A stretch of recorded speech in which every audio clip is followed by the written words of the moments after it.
The phrase, "do not boil a young goat in its mother's milk," appears 3 times in the Bible: Exodus 23:19, Exodus 34:26, and Deuteronomy 14:21. This command is one of the many regulations intended to set the Israelites apart from the surrounding nations and to establish their identity as a holy people. The exact meaning and reason behind this prohibition are not really explicitly stated in the Bible.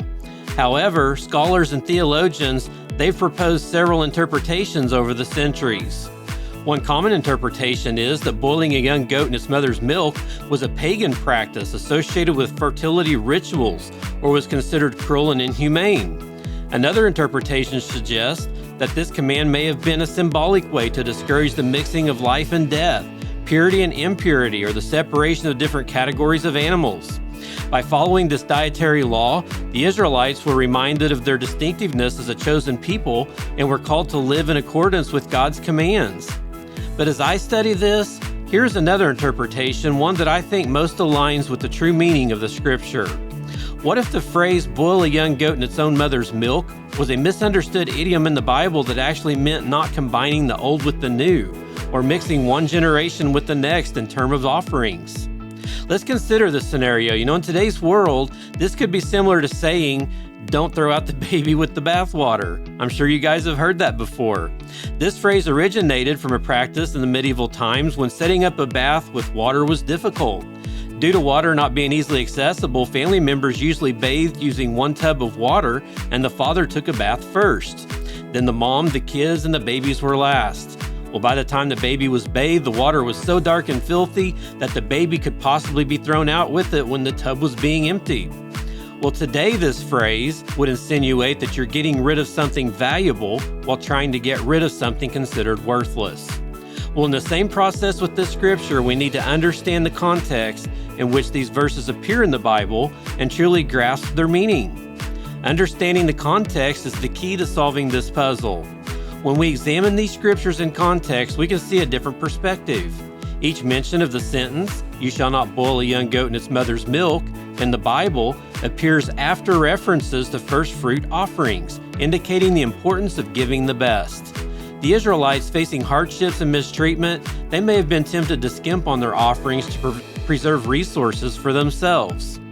But true devotion requires presenting the best to the Lord without compromise. The idea presented is that this phrase could be a Hebrew idiom, where mother's milk symbolizes a previous generation, and the young goat represents the latest and best of the new generation.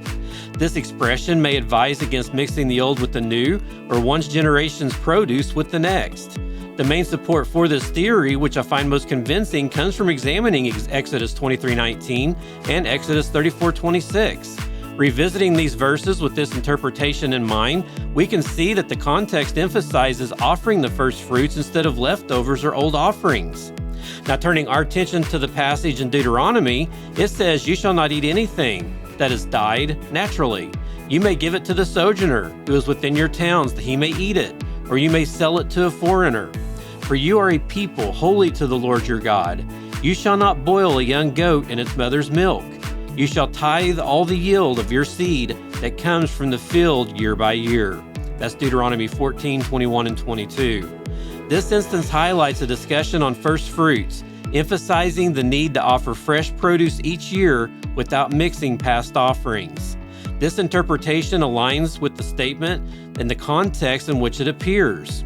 While this theory may seem obvious once considered, it remains mere speculation and definitely not a matter of your salvation. I just wanted to share this insight with you for your own exploration. When faced with decisions or tasks, make sure to give it your best effort and not mix leftovers with fresh efforts. Give your best to God and do not mix old habits or practices with new intentions. One valuable life application that we can draw from Deuteronomy 14:21, Exodus 23:19, and Exodus 34:26 is the importance of giving our best to God without compromise. Just as these verses emphasize offering the first fruits and not mixing the old with the new, we can apply this concept in modern times by approaching our commitments and relationships with dedication and integrity.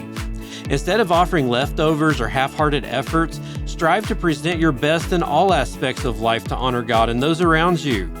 This principle encourages us to prioritize excellence and sincerity in our actions, fostering a sense of integrity and wholeheartedness in all that we do. Remember to present the first fruits of your time to the Father and avoid blending old with new, as symbolized by not boiling a young goat in its mother's milk. With Connecting the Gap Shortz, I'm Daniel Moore.